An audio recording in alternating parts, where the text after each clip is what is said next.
സ്ത്രീ വിരുദ്ധമായ സിനിമകളിലല്ല തെറ്റ്. സ്ത്രീ വിരുദ്ധമായ വിഷയങ്ങളിൽ ഒരു പ്രസ്താവന നടത്തി അതിനു മുമ്പ് തന്നെ. കുറച്ചു നാളായി കേരളത്തിലെ സംസാര വിഷയം ബോച്ചെ ഹണി റോസ് ആണ്. തുടർന്ന് ബോച്ചെ ജയിലിൽ പോയതും തിരിച്ചു നാടകീയമായി ഇറങ്ങിയതുമെല്ലാം വാർത്തയായി വരുമ്പോൾ ഹണി റോസിന് സപ്പോർട്ടുമായി സെലിബ്രിറ്റികൾ വന്നിരുന്നു. എന്നാൽ എന്തുകൊണ്ട് പൃഥ്വിരാജ് ഈ വിഷയത്തിൽ ഇടപെട്ടില്ല എന്നും ഭാവനയെ പോലെ തന്നെ ഹണി റോസും കൂടെ വർക്ക് ചെയ്യുന്ന നടിയല്ലേ എന്നും ഇത് ഇരട്ടത്താപ്പല്ലേ എന്ന് പറയുന്നവർക്ക് മറുപടി ഇങ്ങനെ. നേരിട്ടല്ലെങ്കിലും പൃഥ്വിരാജ് ഈ വിഷയം സോഷ്യൽ മീഡിയയിൽ വന്നത് കണ്ട് ഹണി റോസിനെ വിളിച്ചുവെന്നും ഈ വിഷയത്തിൽ ശക്തമായി മുന്നോട്ട് പോകാനും തന്റെ എല്ലാ സപ്പോർട്ടും ഉണ്ടാകുമെന്നും ഹണി റോസിനോട് പറഞ്ഞതായും വാർത്തകൾ വരുന്നു. കൂടെ തന്നെ നിലപാട് തുറന്നു പറയുന്ന പൃഥ്വിരാജിന്റെ വീഡിയോയും വൈറലാണ്. ഞാനൊരു പ്രസ്താവന നടത്തി അതിനു മുമ്പ്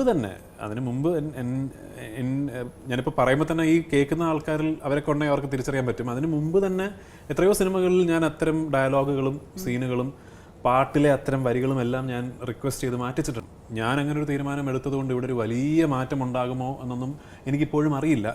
എൻ്റെ പേഴ്സണൽ ഡിസിഷനാണ്. എൻ്റെ ഈ തീരുമാനം എല്ലാവരും അതുപോലെ ഫോളോ ചെയ്യണമെന്ന് ഞാൻ എവിടെയും പറഞ്ഞിട്ടില്ല. It's just my personal decision.